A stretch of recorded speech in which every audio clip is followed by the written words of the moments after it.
It is just a huge honor for me today to be podcast interviewing Dr. Parth Patel, DMD, FAGD, FICOI. He grew up in Atlanta and earned his Doctor of Dental Medicine from Midwestern University, College of Dental Medicine in Illinois. After receiving his undergraduate degree in microbiology from the University of Georgia, he then further continued his journey by pursuing advanced education in general dentistry residency from Wichita State University in Kansas, where he learned and developed a passion for dental implants. Dr. Patel has completed an implant fellowship from New York University, Stony Brook, with Dr. Salma and group. That's Dental XP. And Dr. Patel is also Invisalign certified, is dedicated to providing the best dental care and staying current with the newest dental advancements. Having completed over 1,000 hours of continuing education, his mission is to practice comfortable, health-centered dentistry with a strong emphasis on personalized patient care. Most recently, Dr. Patel received his fellowship from the International Congress of Oral Implantology and the fellowship from the Academy of General Dentistry. And I am my classmate, Becky Sissel, do you remember Becky Sissel? Yeah. Yeah, she's the, God, what is her title? She's Dean of the Clinic Floor or something like that. She was a classmate of mine, UMKC, class of 87. And let me see what what show she was. She was here on, she was number 291. You're going to be like 1,500, but she was 291 4 years ago.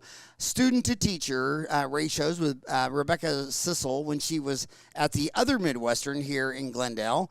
And then your residency was the best teacher in UMKC Dental. I mean, the prosthodontist, the legend, Dean Elledge, DDS, MS, who I just posted on Dental Town, just won Dentist of the Year award by the Wichita District Dental Society. That guy is just all things amazing. Did he have a big influence on your career?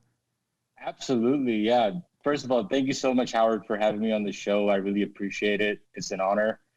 Dr. Dean Elledge, yeah, I first met him at the interview, and yeah, he was passionate. He was super motivational. His whole team actually at the residency, and yeah, he had a huge influence on. I placed my first implant with him in the residency. So just looking back at things, you know, it's. Yeah, he's played a huge role in my professional development. He was just so damn cool. I mean, you were never afraid of him. You could always ask him a stupid question, and he just seemed like a real world man's man dentist. Like, you know, well, this will work. This is how I do it. He's just so damn cool. I need to get him on the show. And by the way, I love your on Instagram. On Instagram, you're real Dr. Patel. Should we tell him what happened before the show? Sure. Or is that embarrassing and we should not do it? It's behind the scenes. It's behind the scenes. Long story, but anyway, my gosh, the long story short is on Dental Town, there's 280 Patels, and in my contacts, I think I have 70, and it's a, why is that name so common? What does, like your name's Parth Patel, and I know Sanskrit was the first language ever discovered, because I remember this debate clear back in Catholic high school when one of the nuns was saying this was the oldest religion, and someone's like, no, it's not, and then she said, well, I mean, the Old Testament Judaism, and they're still like, no, it's still not. It's Sanskrit. It's Hinduism, isn't it? Yes, that's the first sign of writing, religion, everything over. Yes, I believe so. 5,000 years ago. More than 5. Yes, more than 5,000. More than 5. Yeah. And what does Parth Patel mean anything since it's so common? Yeah, yeah. So Parth actually, I believe, I might be wrong, but I believe what Parth means is someone that doesn't miss their aim or the target. I think that's what it means. It's been used in one of the famous books called the Mahabharata. And yeah, so yeah, that's what it means, I think. And Patel is just a common last name that belongs to a certain region of India, mostly the western part of India. So now, So, what year did you graduate? What year did you get out of so the? I got out. Yeah, I got out in 2016 from Midwestern. And In that's what 2016. I was so excited about because these these young kids, a quarter of our viewers, they're still in school. And when I look at the people who comment and YouTube or send me emails at howarddowntown.com, I mean, podcasting, it's an under 30 thing. Old people aren't on Instagram and Snapchat and podcast and everything. And you came out 4 years ago and have been crushing it by any measurement you could do. And I wanted you to talk to the kids that are either still in dental school and scared to come out, and I really feel sorry for. I mean, the country threw 6,000 kids out of graduate dental school, and they're in the middle of a pandemic. Again, on Dentaltown, since 1999, the classified ads have always had about 1,000 dentists selling their practice and about 5,000 dentists looking for a job. Now it's 2,000 selling, saying I'm done, and only 1,000 looking for a job, and it's all DSOs. And if you're a 60-year-old dentist and you never got divorced, instead of doing all this PPE and all this bullshit, they just sold and left. I mean, now if you got divorced once, that'll back up your retirement 10 years. And if you get divorced twice, you will actually die at the chair, probably chained to the cuspidor or something. So what I'm sitting there thinking, if they just got out of school and you do this AEGD residency, GPR, with the man, Dean Elledge. What if he became a dental school dean? Would he be Dean Elledge? Dean. That's what I always thought. Dean Elledge. So what advice would you give him? That just came out of school 3 months ago in May. Howard, this pandemic has changed plan for a lot of people. I feel like the graduating class of 2020 has a huge obstacle, the pandemic, in terms of finding jobs. Some people, I know a good friend of mine who did a residency in Atlanta, he's having a hard time. He's supposed to graduate this year. He's having a hard time getting his license approved. So he can't find a job until he gets his license. So I think... but why is he having a hard time getting his license approved? Because the Georgia Board of Dentistry, I might be wrong, but Georgia Board of Dentistry was not taking his application because he still has to take credits. Even though he finished a residency, they won't let him take the exam or something like that and won't approve his license. So it's, I think he tried to appeal it. I don't know what the outcome of that was, but that was about a month ago.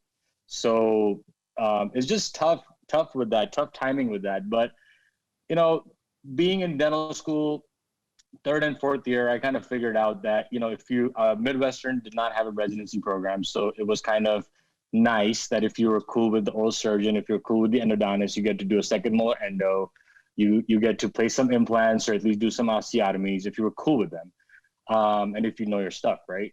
So basically, I figured that out fourth year of dental school that, hey, I kind of like the bloody side of things. And that's why I pursued the residency. So I think it's important to know what kind of drives you, what your passion is, and kind of go for that. Especially during your fourth year. I know there's a lot going on. It takes a lot of discipline to get through a fourth year of dental school, especially finding patients, doing your requirements, and then you want to apply for residencies, then you'll have to travel for that. So all that put together, I think you just need something that you are passionate about. And it's hard to know just doing 2 endos in your third year that you like endo. I mean, it could be an exploration. I mean, I went into this residency with Dr. Elledge with my mind, wide open. Just bring it on, whatever it is. Let's see how it goes. And so that's how that started. Well, business in 3 words is supply and demand, and I think it really helped to learn how to make a supply of something that people are demanding. Like, I wouldn't go to Childress, Texas, and open up a Mercedes-Benz dealership. They all want a F-150, F-250, F-350, and, that's all they want. And in dentistry, I mean, dental public health is a specialty, and it just seems like the dental offices that do the best, they always can get you out of pain. When you go in there and you have a toothache, they can extract a tooth or do a root canal. And those are two of the most difficult procedures, and those specialists make the most. I think, where is it here? My gosh. Yeah, I mean, oral surgeons make the most at $448,000 a year. Periodontists $330,000, endodontists $307,000. But the only reason endodontists went down is because, like, when I got out of school in '87, an endodontist would do 8 or 9 molars a day, and then they fell in love with microscopes.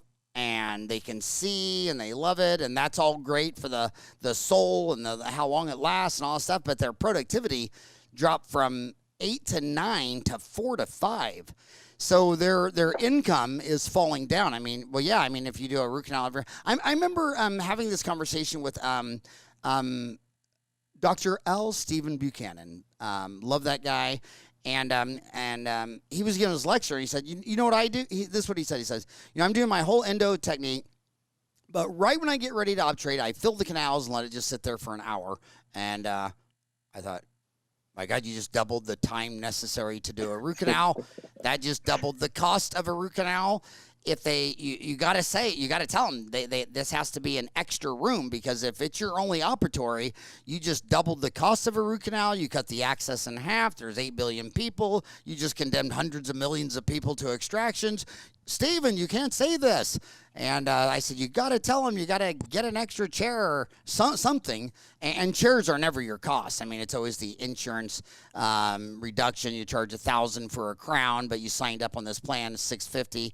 So $350 cost, or 35% right out of the gate is your fee reduction. Then there's labor, lab, supplies. But my God, a doctor, and this is what I don't understand, something motivated all of us as kids that we want to be a doctor. So why now are you afraid of blood and suturing? And I just tell them, get over it. I'm sure everybody that was drafted to go to war was scared as hell. I know I would have been peeing my pants, when you see those war movies. But you have to get over it. I mean, you're a doctor, and when someone comes into your office and you're a doctor and they're in pain, you have to do a root canal or an extraction. And I know you want to run off and learn bleaching, bonding, and Botox, and that's all good. But first, you're a doctor, and you need to do doctor stuff. Do you agree with that, or is that not true? I think so basically what you're saying is if you're in dentistry, you should know all the basic procedures. In dental school, we're taught all the procedures. Now, when we get out of school, we try to find a comfort zone and we get stuck. So that was one thing, again, going back to the residency, Dean Elledge, one of the things we used to joke about is that we're here training our residents to be a super dentist. Now, what is a super dentist? A super dentist is someone who, does all the root canals, but also can do a first molar or a second molar root canal proficiently. A super dentist is someone that can't just restore an implant. They can also place a simple implant, or do Invisalign cases and stuff like that, which you didn't get enough exposure in dental school. So I think it just ties back to that, and being able to be in the right location, what the patients need, reading that and delivering on that. I think that's the key. Having your vision and your goals set on what type of procedures you like, even though you like some things with the pandemic. And you've said this multiple times on your show about the 2008 recession, how in Arizona, there was a lot of cosmetic dentists that went under just because of the fact that they only did cosmetics. They forgot to do root canals, or they forgot to do extractions, and they just got comfortable and got happy. And then this hits and nobody's getting their upper 8 veneers done, and now they got a toothache and they need a tooth extracted, but hey, I can't do it anymore. I got to send you out to the oral surgeon. So I think that's what it stems down to. That's what I feel. And in finance, you call it diversification. You wouldn't have all your money in one stock. So why did they put all their money in cosmetics? I mean, there was a bunch of boys up in North Scottsdale that their whole gig was you would come in, they take everything out of your teeth, all your crowns, fillings, amalgams, everything, and then redo it on all beautiful Empress glass. and it was gorgeous, and they were charging, $25,000 an arch, and these were people paying $50,000. Now I want to say something because I know you're young. Do you mind telling me how old you are? How old are you? I'm 29.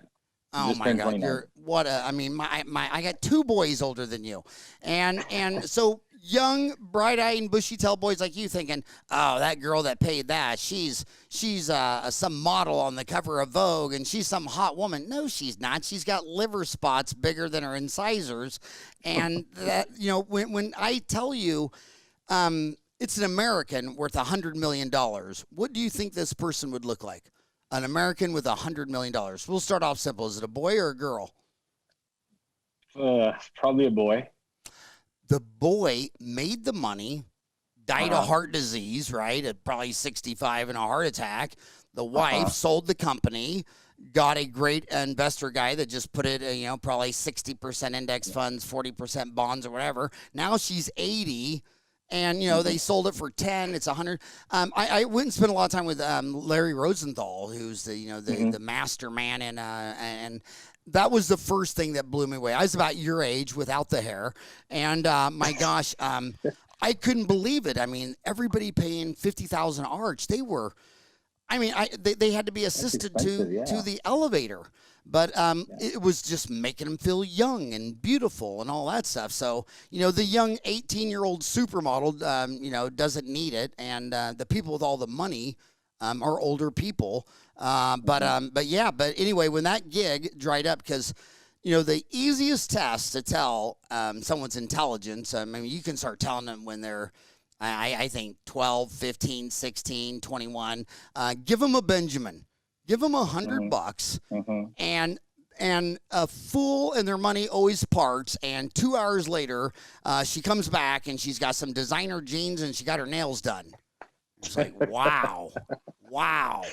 And then you got another kid. You give them $100 and it goes into the savings account and they learn how to make interest. But a fool and their money always parts. So when the economy contracts, the smartest people who are obviously, when it comes to finance, it's the money people. They don't spend it, and when they're not sure what's going on. In fact, a lot of people at that level are rich. In the stock market, they're not even trying to make money. They're trying to preserve their purchasing power. So might look like it's all going up and worth more, but inflation, it's buying less. The 12. And then the thing that Dean Elge was talking about, the super dentist, what's scary is, 1900, there was only one specialty, and now there's 12. And one man can't learn everything about eyes and retinas and glaucoma. So you need to be a specialist, but I think at the end of the day, you got to be a doctor, and for dental public health, for everybody having access and availability. On every corner in America, you can buy nicotine, caffeine, sugar. I can go in there and get a 64-ounce Coca-Cola made in your town of Atlanta, Georgia, and buy all the coffee and Starbucks. And so all those drugs are available on every corner.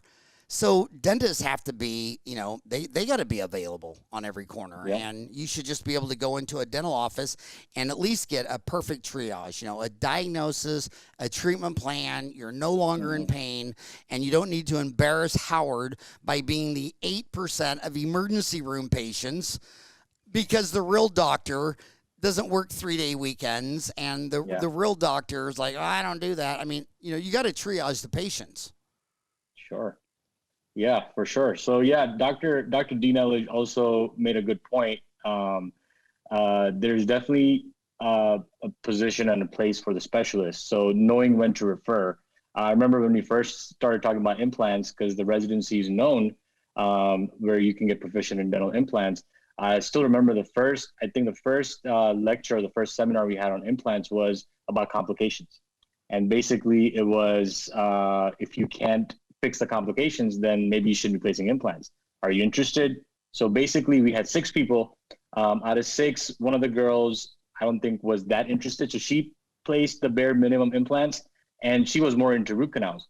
So we were able to give our patients to her, and she would trade her patients with us for implants.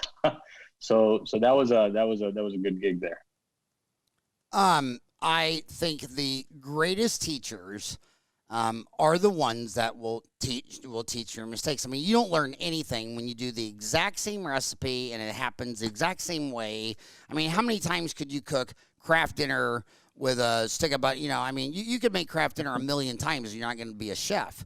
You need to learn something. And I mean, everybody learns everything from their failure. And the best instructors are the ones that go up there with their carousel of slides and show you every nightmare catastrophe that made them lose sleep and stomach lining.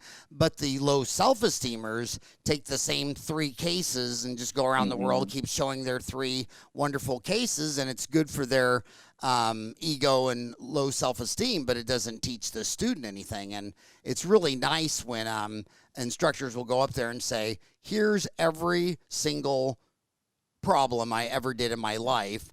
And, that's just amazing. So what are you 4 years out of school? Where are you at now? What are you excited about? So I am currently in the middle of in practice acquisition. And I remember talking to you over the phone a few months back, and you gave me some advice, and I kind of used that advice. And right now I'm in the middle of an acquisition, hopefully in about a month and a half to 2 months, closing on a practice during the pandemic. Hopefully by that time things look a little bit more clear. But yeah, that's where I'm at right now. I'm associating at another practice, and just going from there. And the man I was talking about that touched everybody's heart when I was getting my fellowship in the Academy of General Dentistry and the fellowship in the mission student, diplomat and implants and all that stuff was Charles Edward English, DDS, who lived 1946 to 2005, an implant prosthetist at Green. He finished up his career at Green Laboratory in Little Rock, Arkansas, and he was the consultant for Green Laboratory. And Green Laboratory is really, really interesting because there's a couple different business models in labs. One's like Glidewell, like, get 5% of the entire U.S. market, and you're the biggest lab in the world, which he is. I think he's up to 7%. But there was Green in Arkansas and Lords in Green Bay Packers, Wisconsin, where they just stayed in that one state, but they got like half the doctors in the state with study clubs, camaraderie, community. Love that business model. Rennie Schellner did it up with Green Bay. But Charles Edward English, every case that he did or anybody's case that went south turned into a teaching case, and he could literally lecture for 40 days and 40 nights just showing you of all these failures, and you learn the most. I mean, after like 4 times of this happening, you're like, oh yeah, I'll never do that. Jiminy Christmas. Yep. And he taught by he just had the self-esteem, and then it was after the show. It was really great because me and him could spend a lot of time together because it was again a dry county, so we had to get in a car and drive 4 hours for our booze supplies and load up the trunk and illegally sell it out of the trunk at the hotel. But what a great man, and more teachers should follow his lead. He's surely missed by just having the self-esteem to show you what they did wrong. And Dean Ellinge, reminds me of that. He was a guy. Absolutely. He'd say, yeah, sounds like a good idea. In fact, I tried that once. You want to know what happened to it? And just a great guy. So you're buying a practice so right now you have a practice in escrow or? No, so I'm past the LOI, the letter of intent phase, just in my due diligence period, just trying to find some funding with the banking and the lending industry going crazy with the COVID stuff. They have their formulas changing every day for the most part. So just battling that. And so you've already you've been out of school since 2016. You've been out 4 years. Most of them only ask for 1 year. It's 1 year to none, so 4 years. So the pandemic, I understand that. That's a monkey wrench. But right now, is funding the main issue? You're waiting for a funder? Yeah. I do have an approval, but there's a lot of contingency that they're putting on. The particular practice I'm looking at, it's the doctor's having health issues. So basically, the doctor can produce to the pre-COVID numbers, and that's something that each bank is looking at. And the formulas keep changing. So basically, I think around May and June, the formulas were 80% of pre-COVID numbers. Now they're back to 100% of pre-COVID numbers. So everything is fluid. Each bank has their own formula. So it's just trying to figure out what's going to work out at the end around the closing date. Okay, so with kids, the most important thing they have to learn is that, it's a social animal. There's 8 billion people. You're not living on an island. So it always comes down to network. It's not just what you know, it's who you know. So I see that. What have you posted this on Dental Town that you're for financing and the changes of the fluid numbers? Okay. Yes, and I have. Did you get any leads there? I did. I think Jason Wood, I think he helped me out with a couple of good comments. And I actually did DM him on there, and he asked me to give him some information. So he gave me a good set of information, which kind of lined up with my attorney that I'm using locally, who's a dental specific. I think you had his firm, Stuart Oberman, on your show. Yes. At some point. I'm working with his partner, Lauren, who's helped me with all my associate contracts since I've been in Atlanta. So I had a connection with her, and she's awesome. She's terrific. She's helping out with all the lease negotiations. That's kind of the part we're in the process with this practice. And so, yeah, I did post that on Dental Town, Jason Wood, and I think there was another person with I forget his name. I think he's the lease negotiator company that helped out with some information. So the lawyer you're using is in Atlanta. It's Stuart Oberman Law Firm, but it's his partner or assistant. What did you say, Laura? Lauren, Lauren, Mansauer. So that's an attorney, and you're using this attorney just for the dental transaction? Yeah. So she's helping me out with pretty much everything: the letter of intent, negotiating the contracts, the asset purchase agreements, the non-competes, basically A to Z, whatever needs to happen legally for the practice sale. And how's that going?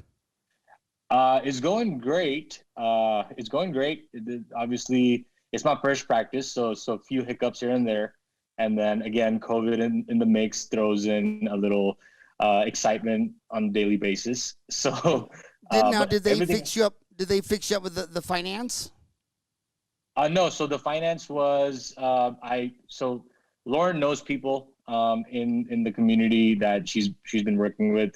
So definitely that helped getting introductions, and the CPA, the consultant that I'm using for the financial side of things, he also recommended Lendeavor as a bank. He recommended who? Lendeavor. It's a bank called Lendeavor. Lendeavor? It's one word. It's Lendeour. VOUR. Sorry. VOUR. Now, yeah. So how many banks have you actually worked with? So I have talked to close to 5 or 6 banks in total. I was talking to another bank for another practice prior to this one, which didn't happen. That was around May when I called you. I think it was around May when we last talked. And so this is for this particular bank. I'm talking to 3 banks: Wells Fargo, Bank of America, and Lendeavor. Okay, so you're talking to there we go. So we're talking to Bank of America. Mm-hmm. What was the other one? Wells Fargo. And Lendeavor. And Lendeavor. Okay, so I bank at Chase, and my idol is Jamie Dimon, who was a protege of Stephen Weiss, who did the whole Citigroup thing, and Jamie was the groom to replace him, and then he did the cardinal sin where he tried to marry his daughter, and the next thing he knew, seriously, it was in both of their autobiographies, but that was the split. And Jamie went to Chase in Chicago, but to get back to New York, he did the mergers and acquisitions with Chase and all that stuff. But just a genius guy. But they don't have a banking division, And I've had lunch with Jamie 3 times because when he comes into town, the branch managers, my branch manager knows that I love the guy, and so every time she gets a ticket, she's like, "Howard, guess what I got? Another ticket for lunch with you." And every time I've asked him a question, he's just so serious and he focused. I mean, you can just tell he's really there, but they're just not interested in that. So you're down to Bank of America, Wells Fargo. So have you talked to someone who only does dental from Bank of America, Wells Fargo, Lendeavor? Yeah. So all the people that I've talked to, they're strictly their dental division, the dental specialty division. So the banker that I am in contact with for Bank of America, I believe, does 70-80% of all sales of dental practices in the Atlanta area for Bank of America. Nice. Now see, kids. So he did his homework. So no matter what happens, he's not going to sit there the rest of his life wondering if he shoulda, coulda, woulda. I mean, you did your homework and you found the guy who does that. Fantastic. And what have you learned from him? A lot of good things, to be honest. So the first time I talked to him was way long ago. I think maybe over a year ago is when I first reached out to him. Is this Benjamin Stewart? No, it is Matt Adrian. Matt Adrian. Okay. Yes. So yeah, I just called him and I said, "Hey, I'm looking to buy a practice. So what's up? What's next? How do I get started?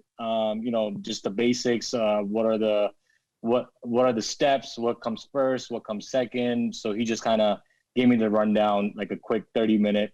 You need some cash in the bank. You need your production reports. Hold on to those. Have a good line of credit or good credit history. Just stuff like that. Then how much is your student loan?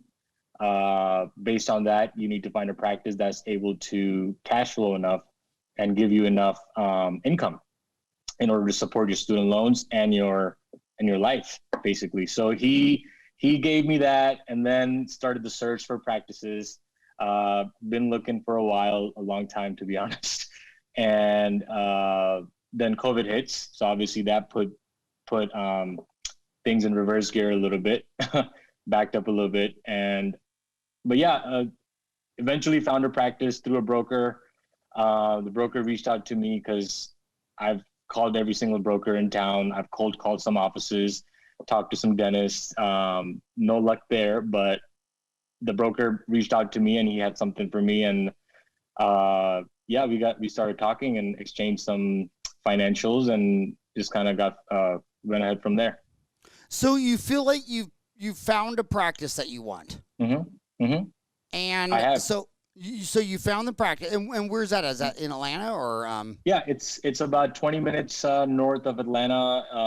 The suburb is called Alpharetta, Alpharetta, Georgia. And I found it. I think I found it. So right now, the only thing that's holding you back is actually the finance, the close. Yes, it is the financing. It's more than the financing. It's actually the contingencies they've placed on the financing. So even if you have an approval in your hand, it doesn't mean anything until the contingencies are met. They have some of the basic ones, which are, have liability insurances, malpractice. Those are all easy. The hard ones are the ones. Go over the easy ones, and we'll go over the hard ones. What were the easy ones? Yeah. So the easy one would be like have a malpractice insurance coverage up to a certain amount. And what is that amount? I think it was like a 1 million and 3 million total. So 1 million claim and a 3 million tail. Okay. Yep, something like that.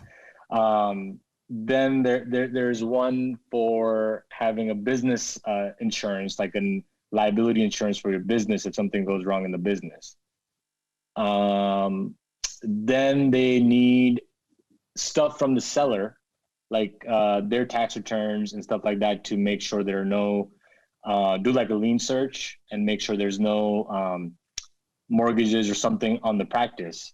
So those are the easy ones because the owner knows the practice is being sold. All those things are just the basic stuff. What got added on because of the pandemic was production contingency. And that's where all the banks, I believe, they defer in their formulas. So what they want to know is I know in May I was looking at another practice when I talked to you.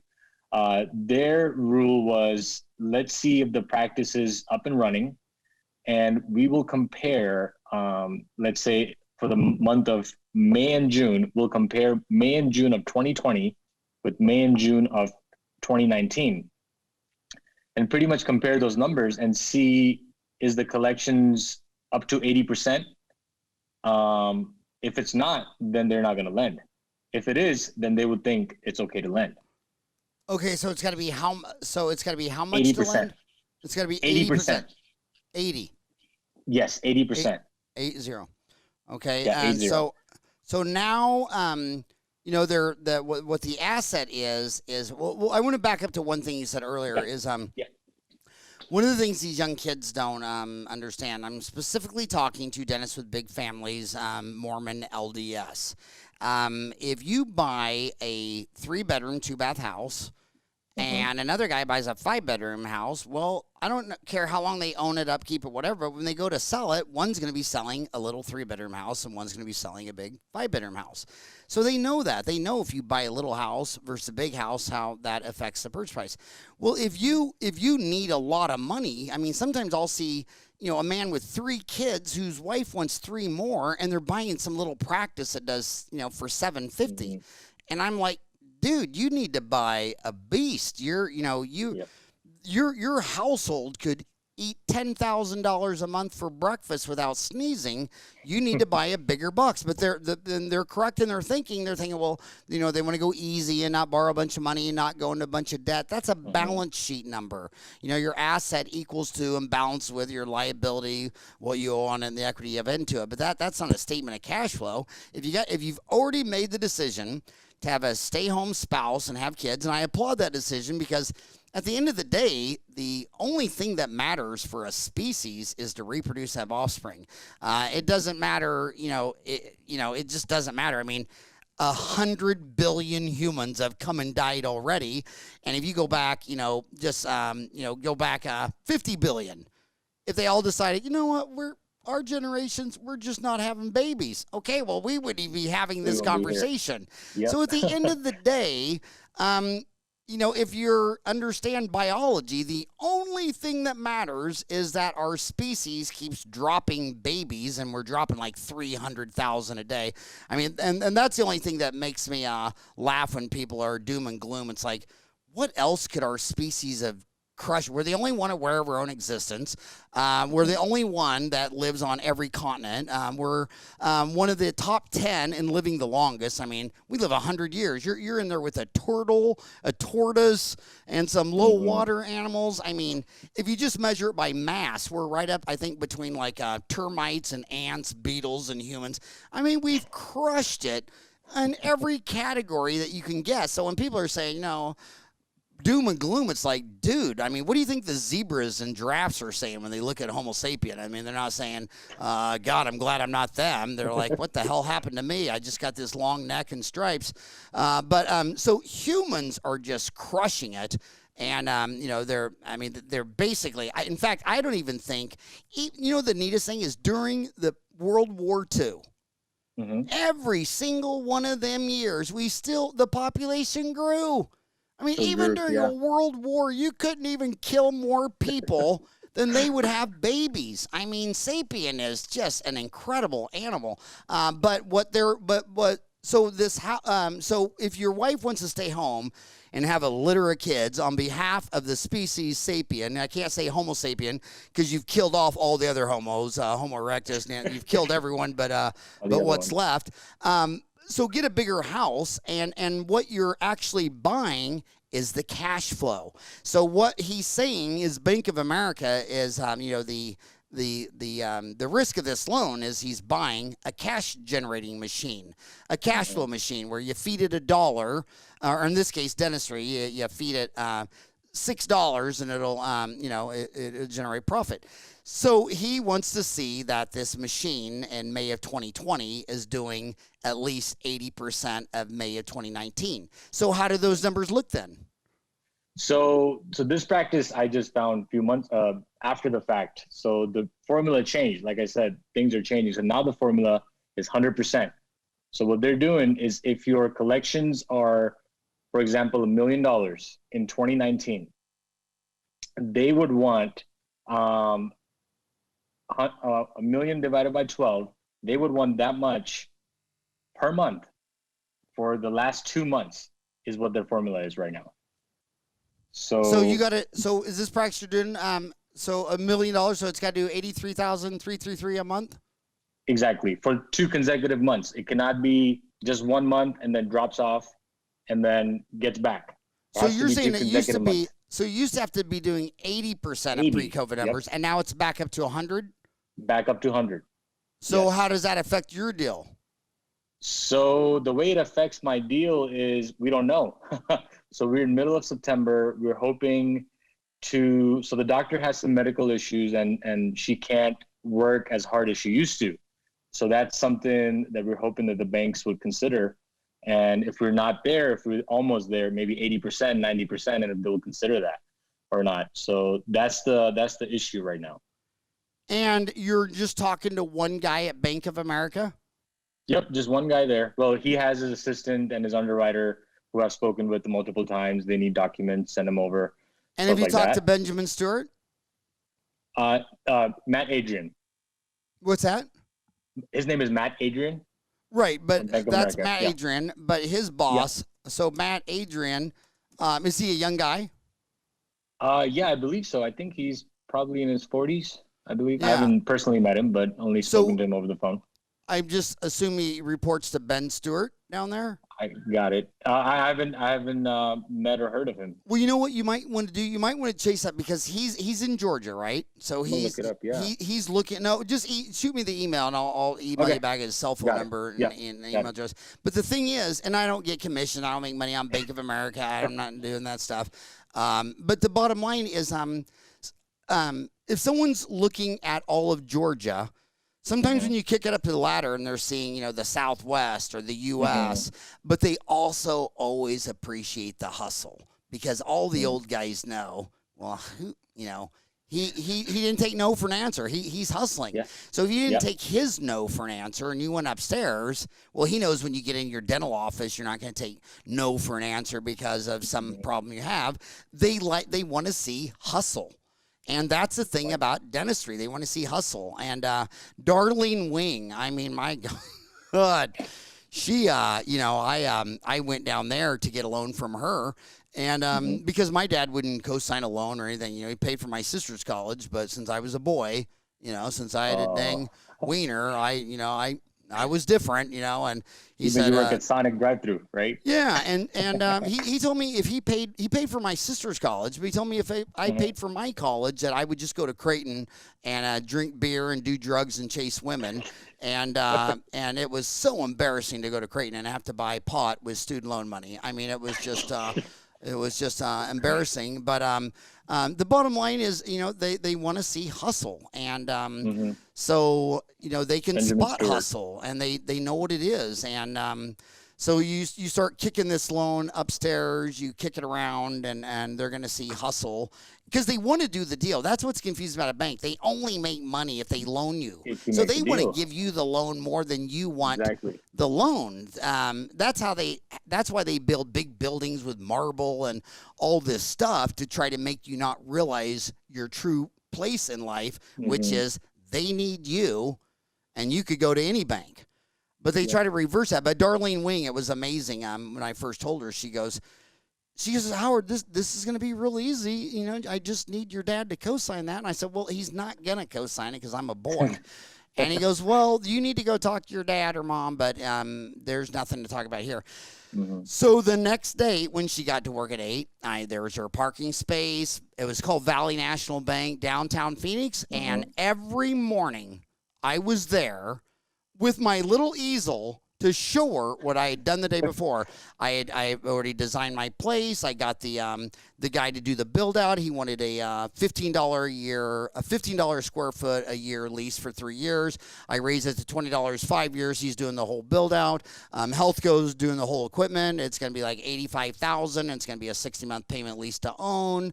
And she said, yeah, that's great, but I can't help you. But every day,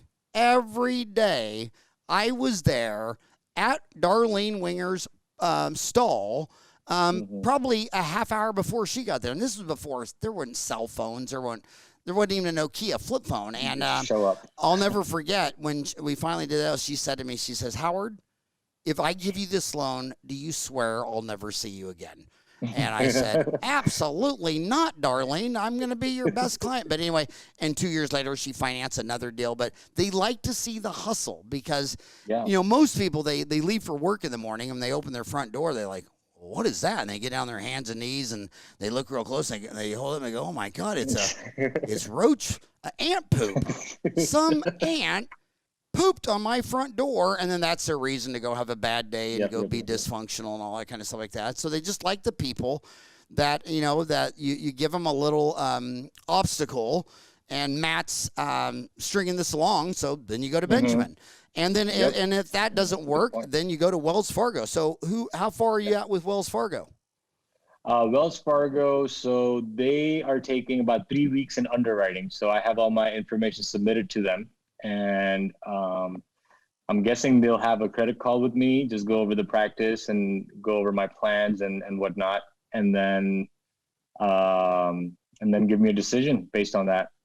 So back to the first one. So you have a the owner doctor. She's sick, and she's saying that she doesn't have the energy to do what she used to do. Have you asked her if she could co-sign for part of this? Because back in the day, before the big boys got in, it was a better system because what they would do is the dentist would say he sold you the practice for $1. Well, he usually owned the land and building too, which is another $1. And then he would sell you that $1 at 10% interest for 7 to 10 years and that'd be another $1. So he turns $1 into $3.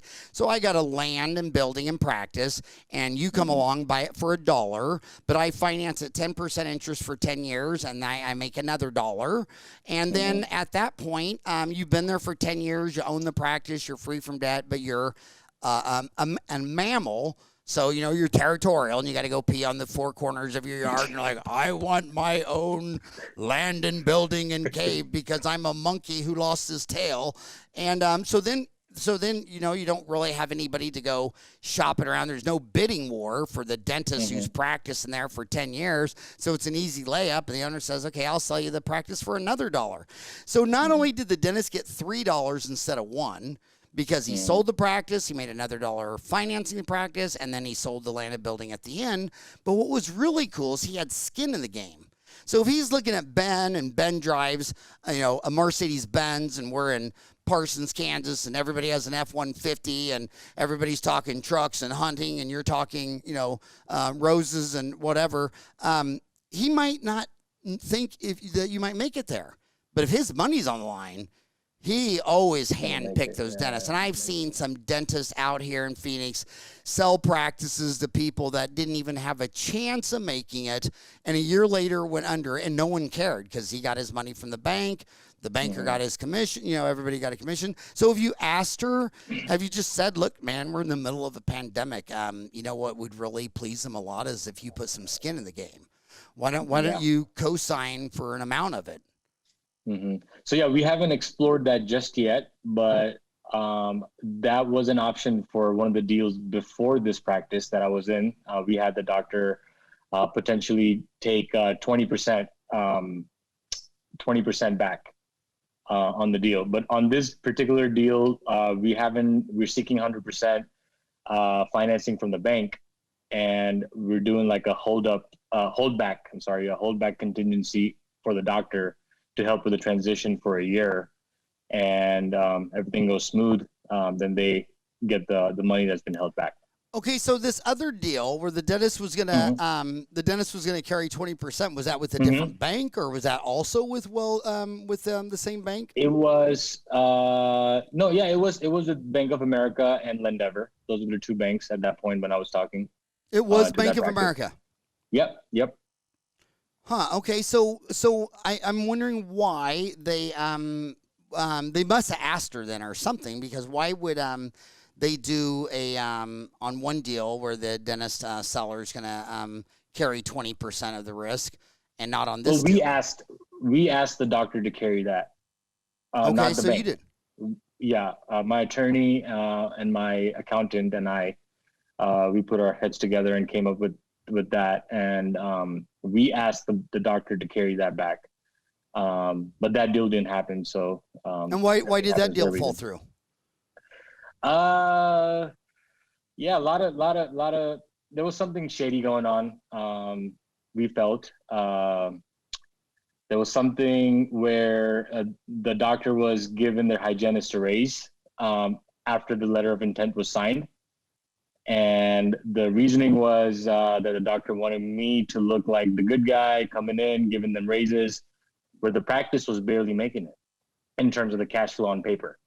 They were overpaying on marketing expenses. They were overpaying on labs and supplies. It was over 10% each. But I knew that if I went in and I looked at numbers, that I can definitely bring these costs down and make this practice a more profitable practice. But obviously staff and labor, you can't change. And if you're going ahead and promising that you're going to increase the salary for the hygienist, and it's not going to go back to the bank because the bank's calculation is made on the numbers that they presented before that. And this is why, a couple things. So, everything's got good and bad, but take the DSOs. And I know a lot of old guys, especially a lot of the older conservative guys, don't like it and all that kind of stuff. Well, hey, 6,500 dentists graduate from school, and they're not providing them jobs. When we were little, it was the Army, Navy, Air Force, Marines, Indian Public Health Service, whatever. So I love the DSOs. They're providing jobs. I love the DSOs to increase availability, accessibility. When I go to all these little small towns or go to all these corners on Arizona, there's, it's really increased the availability. But the DSOs stopped going to small towns because the young guys like you with all that good hair, you want to be, the most ladies are in downtown Atlanta, not, way out in the middle of nowhere. And so the young millennials, they're not going to go work in a town of 2,000 if they're single. That's not why they wanted to become a dentist. It doesn't fit. So the DSOs have stopped going there, and a lot of those practices don't have liquidity. The only people I see going in and picking up great deals, again, they're already married with children. So if you already got the whole family in a van, I mean, when you got 3 kids, it does, you don't need a bar and all that stuff. So that's a great opportunity for already families, but a single millennial isn't going to go there. So the DSOs have stopped doing that. And the DSOs used to buy a lot of practices. They used to be a big part of the liquidity. And they're all moving to de novo. I mean, Aspen's only de novo. Heartland and Pacific, they don't want to buy anything because of the reason you just said. Because, they need labor to be 25%. Lab, 8, supplies 6, and this thing needs to be, 65% overhead max, because they need profit for their, return on capital. And what dentist does is, because he's a social animal, and social animals know that their survival is linked to other people, so that's why babies start smiling at you right when they're born, because they're just hoping that you don't eat them. And so what the dentist does is every time the earth goes around the sun, they give all the staff a raise. Yep. And then the labor creeps up to 25 to 28 to 30 to 32 to 34. And then they come in, and the first thing they got to do is lower labor from 32% to 25 and give staff across the board pay cuts. And they've got 10 years of data on this that 20% will understand the financial mechanics, and the other 80% will just pout for the rest of their life, which comes back also to dentists that when you hire this person, you just gave them a starting wage. You didn't tell them the wage category. Like if you go get a job in any Fortune 500 company, they'll say, Parth, this is your job. So, in accounting, we start you at this much, but the most you could ever make in accounting is this much. If you go get a job at McDonald's, they'll say, okay, well, minimum wage is say $15, but the most you could ever make is $20. If you ever wanted to make more than 20, you would have to be a store manager, or you'd have to do this or that. So satisfaction equals perception of what just happened minus what I expected. And if they know that they're at the ceiling, that they're never going to make more. Well, I've had 2 dental assistants go to dental school. Now they're dentists. I've had a whole handful of dental assistants become hygienists because they would say, my God, I wish I made $40 an hour. I go, well, there's 5 hygiene schools in Arizona. And you know what's really weird? You're not going to believe this, but when I got accepted to dental school, there wasn't like 5 Army guys with machine guns keeping you and your sister out. You know, you can walk in there just like anyone else. You've either got an excuse or you really want to make $40 an hour. And if you want to make $40 an hour, I know the name of every hygiene lady at every university. In fact, I'll take you to lunch with her. And so, you know, you do it. But, you know, so again, the job description is bad. It didn't have a low income high. The financials are bad. And this guy giving raises after he's giving you the paperwork, he's either, you know, I mean, I'm sorry, but he's either dumber than a rock or, you know, he's sleeping with her or something, you know, it doesn't make any sense to me. So have you done all these deals with Bank of America? Have you done any courting with Wells Fargo? No, I mean, so I've had applications with all these banks, and basically once I give them the application, they come back to me with either an approval or contingencies or with a certain rate. And then I, you know, try to not shop around, but basically try to find something that's going to be most beneficial for me. You said you're 28? 29. 29. And what are the interest rates you're getting back? So the lowest, okay, I'll tell you the lowest one that I heard from Bank of America is 1% for the first 18 months and mid 3% for the rest of the term. So for a 10-year loan, the blended interest rate would be somewhere around 2.7 or 2.8. Okay, Parth. Another bank, yeah. Parth. Yes. Guess what the interest rate was on the first house I bought in 1987? Over 10. I thought I was so lucky because the seller who's selling it, his was financed at 14%, and I got into 12. And we're just like, oh my God, we're so lucky. So don't tell any old people about your interest rate dilemmas and shopping around, because I'm telling you, in fact, that's the biggest this is a new lesson that everybody's going to learn. So when I got out of high school, they had to raise interest rates to 21% to break inflation, right? So I know that people are doubting Milton Friedman, and it's the same newspapers that are doubting, gosh darn, Warren Buffett in Omaha and whatever. You know, they're a joke to me. You'd have to be an idiot to believe what they're saying. But anyway, so if the whole world only has Parth, and in a whole year, Parth's total productivity is to make 1 bottled water, and the planet only has $1 on it, a bottle of water is $1. But if the government comes along and prints money, like it just printed $3 trillion in the second quarter and threw it out in America, didn't change the number of people or bottled waters. But if now it's just Parth, a bottle of water on an island with $1, if the government comes and throws a second dollar on there, what's the price of water? $2. And that's inflation. That's why Milton Friedman and his wife Rose was a better economist than him. Kind of like Gordon Christian and Rella. I mean, if Gordon would have married anyone else, you probably wouldn't even know his name. But, I mean, these guys completely mathematically proved that all inflation was monetary supply. Because if you and I counterfeit, we'll go to jail for 20 years. But the government does it, daily. And I'm telling you that they're just throwing cash around, and right now it's showing up in the stock market, and the stock market's going crazy, and that's good. I'd rather everybody take that paper money and invest it in stocks than start raising the prices. What used to keep inflation down is globalism, because I can find someone around the world to make it, but now you're starting to see anti-globalism tendencies. But when inflation comes back, what it comes down to, a big part of it that no one talks about is just like you take any belief in the world. Some people believe in it, some don't. Like take religion. There's 3,000 different religions. My sister's a Catholic nun. Well, she's doesn't believe in the other 2,999. So she's like an atheist minus one.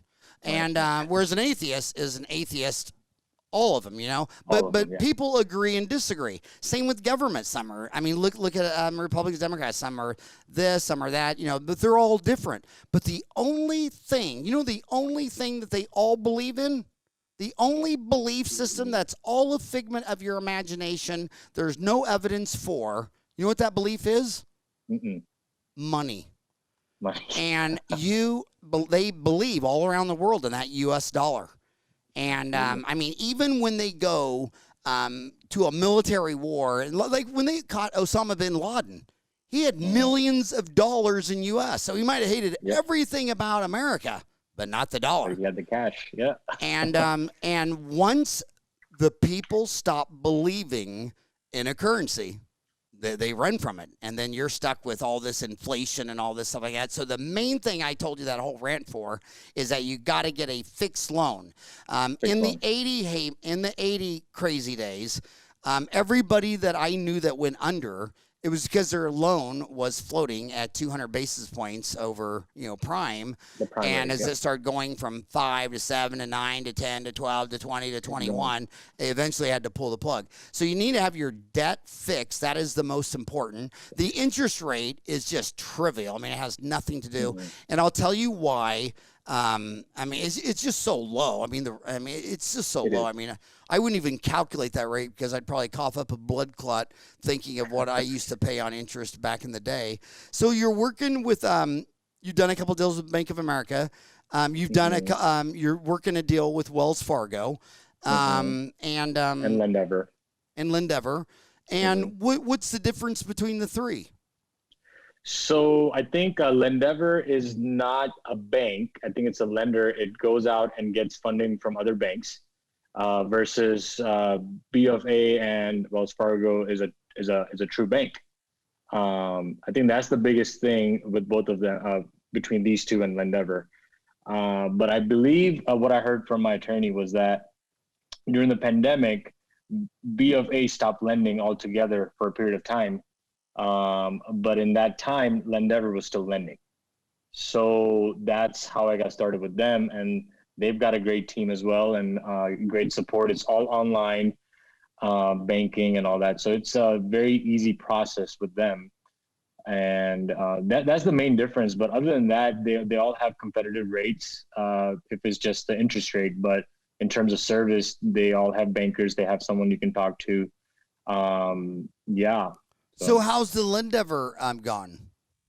Good. Yeah, they gave me an approval. Again, it's approval with contingencies, and everybody has their own formula. So some of those easy ones, which is standard, you know, like lien searches and all that, that's standard. And but who are you working with at Lendeavor?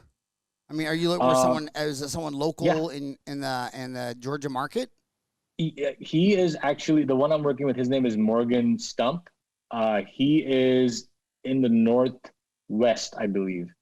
I got to know of him through the accountant I'm using for the practice, for the deal. He's not local. What's his name? Morgan Stump. Morgan Stump. Mm-hmm. So they're humans. So, you know, the CEO of that company is Daniel Titcomb, and it's a fintech company out of San Fran. So it's high tech, fast moving. And you call that guy and you ask him, you know, you tell him the deal. And I mean, hell, he's a young kid. He's a fintech guy. And we got and who's the guy on there? He's on Dentaltown too, James Backmeyer. Have you private messaged him on Dentaltown or anything like that? No, I haven't heard of him.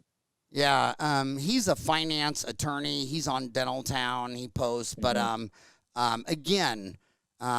you know, don't.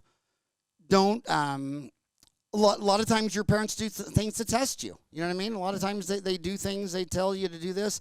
But I would just keep the hustling. But I want to go back on your psychographics.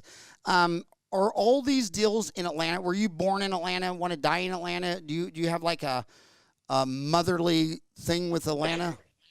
No, I mean, you know, I grew up in India. I live in Atlanta. I grew up in Atlanta.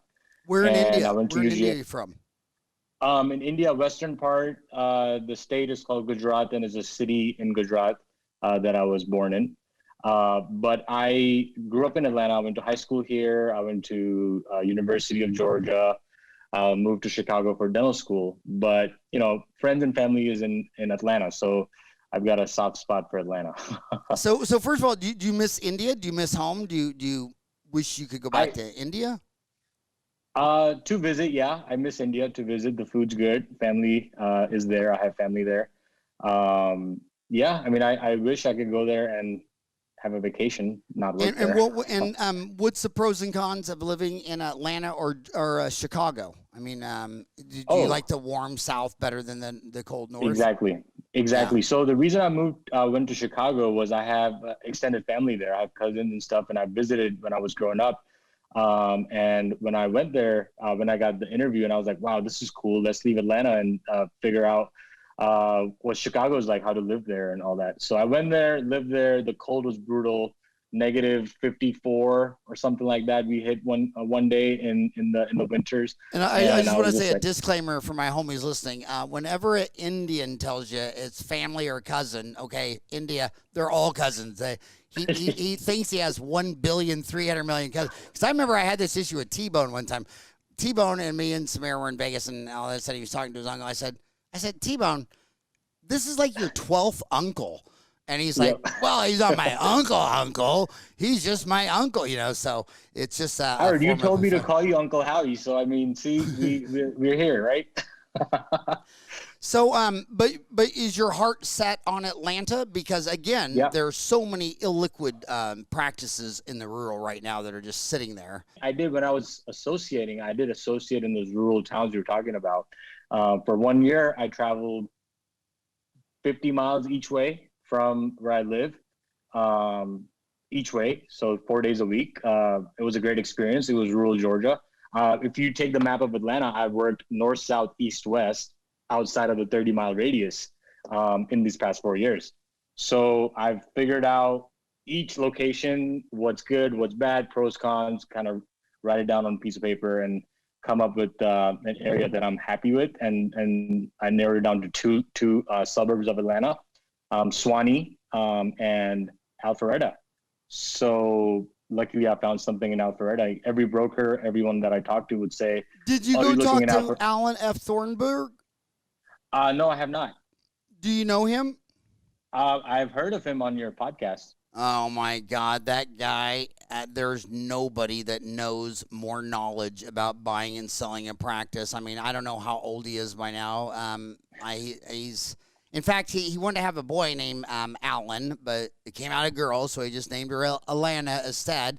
I bet even Alana knows more than anybody. But Alan F. Thornburg has bought and sold more practices than any person on the planet. I'm guessing if I'm almost 60, he's got to be in his upper 70s. But my gosh, why?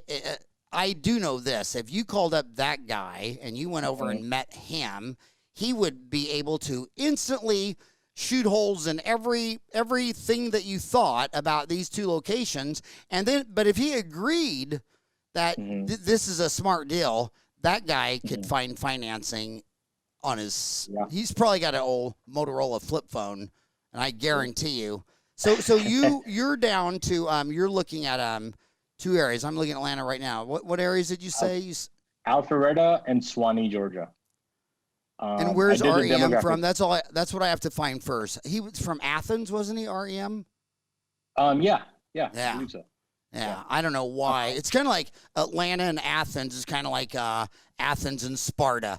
Athens is home of REM, and what the hell's Atlanta compared to that? I mean, okay, so Alpharetta, I found that. And what's the other one? Suwanee, SUW. Which direction is it from Alpharetta? It would be east. It'd be east. Yeah. Okay. And is it as far away as Athens? So Athens would be more east from Suwanee, northeast. Okay. Yeah. Yep. Okay, I found it. So my gosh, you got to just go see. I did the demographic search and on both the locations, using Dentographics and using Dentographics. Yep, Dentographics. Did the And location search. how much did that cost you? I think it was $500. I believe there was a discount code that my consultant provided. And The what did you think accountant. of the service? It was great. Yeah, it was like a 30-page, something like that. Um, Compiled results of the median age, the income, the growth potential, what it looked like 5 years ago, what it's going to look like 1, 5, 10, 20 years from now. Yeah, stuff like that. I mean, it was all helpful information. How many dentists are within 1 mile, 5 mile, and 10 mile radius? It lists out all the doctors. You can search them if you need to. It's got a Google map on there. So it was pretty neat in terms of displaying everything in one location, in one document. Right. And it's just so important. And when people tell me that demographics don't matter, I'm like, well, great, man. Go set up in Afghanistan and then call me in 10 years and tell me how that went. So did you work with Kent Miller on that or for the Dentographics or? No, so I worked on that through my accountant. So he ordered it for me based on the location that I submitted to him. Nice. So, Good work getting your demographics. I mean, at the end of the day, it's all math, and you just can't mess up on the math. So now it sounds like you got the demographics. You're married. Your wife's successful. Your heart's on Atlanta. It sounds like it's just down to a financing issue. Yeah, that's what it sounds like. And I think I heard positive news this morning in terms of the September 15th numbers for the practice. So hopefully. So she's in there working right now? She's working there right now. Yeah, she's only working 3 days a week. But she's having a lot of pain and stuff like that. But we're on the same page. It's a good personality match and everything. So I think we have a deal in our hands. Wow. Was there anything else that you think you should share with the kids? I mean, you've been out 4 years and you're crushing it. And talk to the class of 2020. What would you tell them? I get texts and emails all the time. I can't find a job. What would you tell them? I would say look into a residency.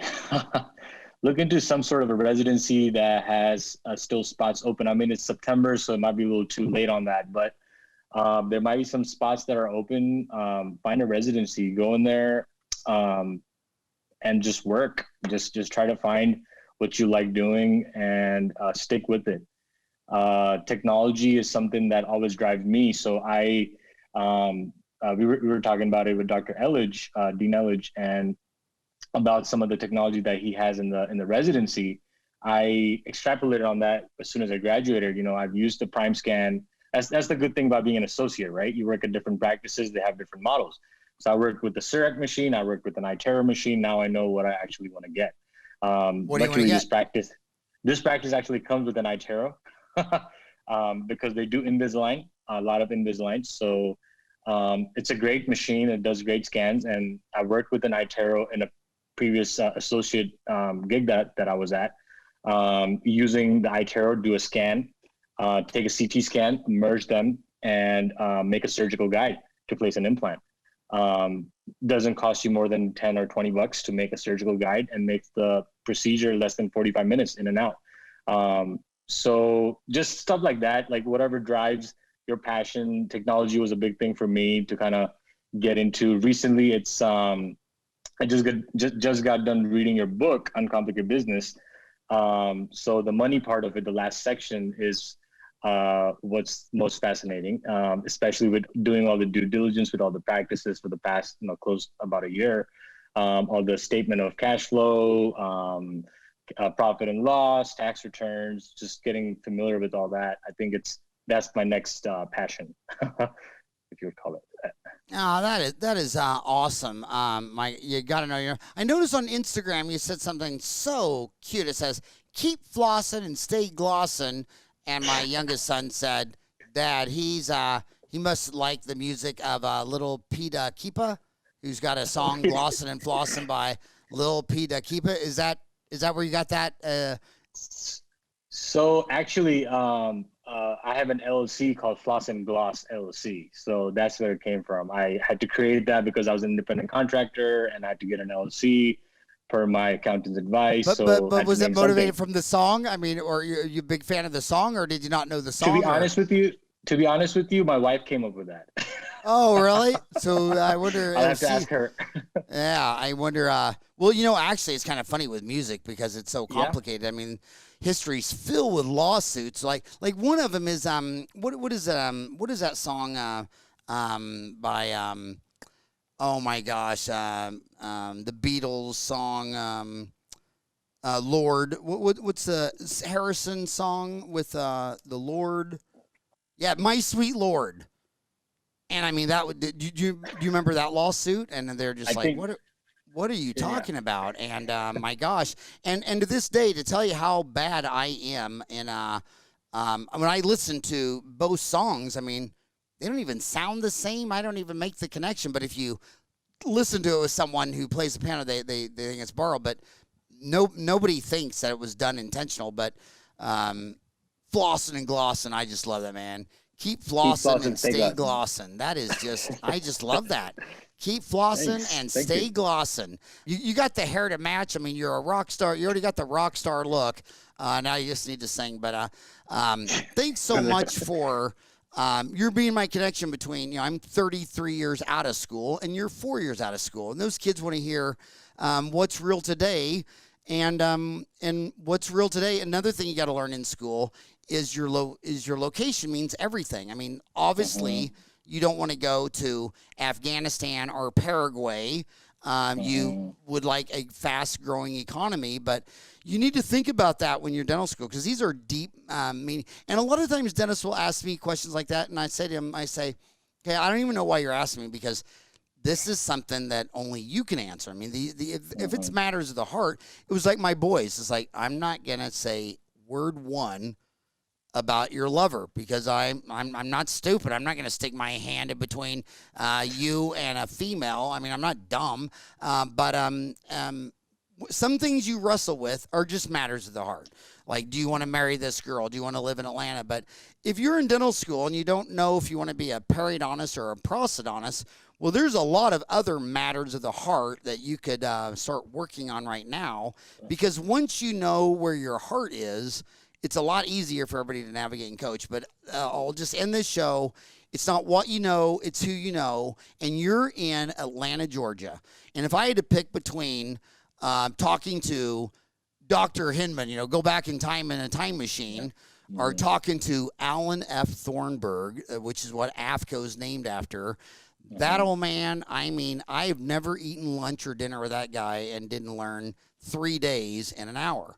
And if it has anything to do with buying and selling a practice or financing, it's done. I assure you that if you were sitting at a table with Alan and he was drinking, this deal's done. So just go find him, go get him somewhere at a bar and have a drink with them. And my God, listen to those stories, their prices, and then tell him he needs to come on the show. He probably doesn't even know what a podcast is, but he knows the value of every practice and he knows the financing. He knows all that details. So go. So you said he's the founder of AFCO. Is that what you said? AFCO stands for Alan F. Thornburg. Oh, got it. Okay, well that makes sense. I've spoken to their broker a few times about a few practices, and I think they're a dual representation type of deal with them. And a dual representation. Alan's all into this, and no one else is. But it's he's like, I'm not going to have lawyers fight over this deal. We're going to do both sides because we're just going to get the deal done. So it's very advantageous if you're looking for speed. Where is the Thornburg? And but anyway, so there he is. It's no lawyer is going to tell you to share a lawyer with your opposing team. He's in Roswell, Georgia. And that's not far. Yeah, and he's the man. So go in there and say that Howard France, and you want to talk to Alan F. Thornburg, even though Alana Thornburg's daughter, Tim Weldung, is a regional director out here. But again, you're a social animal, and young kids, they try to grow their practice by Instagram and Facebook instead of joining the Kiwanis, the Rotary, going to the school meeting. Every time the mayor of Phoenix would come out here in our area and hold his meeting or whatever, I didn't want to go. I mean, it was the last place, but I'd go there, and you'd listen to, and even when the mayor would say, "Okay, we've heard enough complaints about people speeding down your street," but you learned a lot of things about human psychology. Like, I learned that having an undercover police officer car is horrible because probably only 1% of the people are murderers and killers and need to be caught, but the other 99%, they just say, "I haven't seen a Phoenix police car drive down my street in a year." And he's like explaining, we're making them undercover. Well, I mean, it's kind of like socialized medicine. Since 99% of Canadians will not spend the night in a hospital this year, well, hell yes, they say it's perfect. But go talk to the 1% that did. And the media is never going to cover that. So, that's insurance. 99% never go to the hospital. So when you're running a town, when Phoenix is 99% non-criminal and all your police cars are undercover, nobody thinks you have a police car in town. So just get out there and press the flesh. And I'd rather you just understand Sapien than geometry and calculus and trig. I mean, I'm so old that when I learned thermodynamics, there were only 3 laws. Now there's 4. And I'd rather you go meet Alan than me understand the new 0th thermodynamic principle. So get out there and pretend you're running for mayor and press the flesh and go have lunch with Alan.